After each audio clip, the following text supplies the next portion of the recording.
Hey, how's everybody doing today? I hope you're having a great day today. Today I want to talk a little bit about codependency.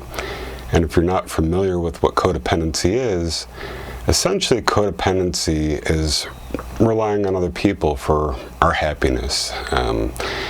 Putting too much of our lives on hold for others.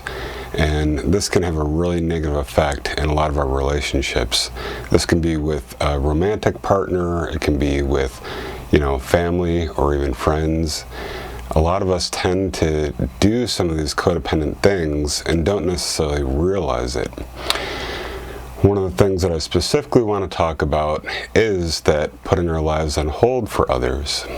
I know for me that's been a tendency in my past, is to put my life on hold for someone else, assuming that they're going to provide me with the happiness that I need. In reality, what I look for is for me to be in a good place, for me to be doing the things that I want and the things that I love in my life, and find someone else that's in a similar position, and then we can be, in a mutually beneficial relationship, opposed to, me thinking that this other person's going to change my life and just make everything better. It's just not the case. I wish that it was, but it's not the case. Some of the things that we can do when we start to get into a new friendship, a new relationship, or if we notice these patterns with family members, is we can learn to detach a little bit with love. And detaching with love means that we're not just ignoring the person, we're not just pushing them away, but we're actually taking that conscious time to separate ourselves from that person in a way that allows us to be who we are and do the things that we want to do.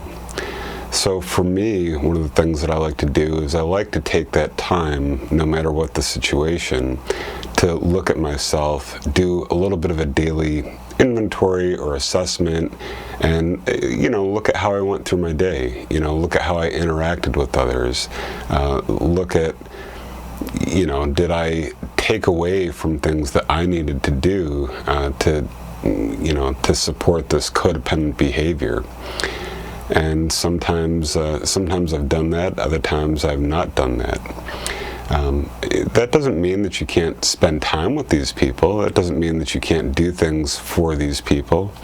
But more importantly, you're doing these things because you've created that life for yourself. You've got that happiness and joy inside you, and you're capable of doing these things with or for others. And there's a big difference there. There's also a thin line. So you need to determine, where that line is for you and how that works. Think about it. Next time you're in a situation where you say, I may be taking away from myself, to serve this other person, find out or think about what you could do to empower yourself to, take that time back a little bit and become yourself. It's hard to do this, but I guarantee you can do it, and I guarantee that's going to change your life immensely. You may not see the rewards of it right away, but you absolutely will. So I hope everyone benefited from this, and I hope you have a wonderful day, and I'll talk to you soon.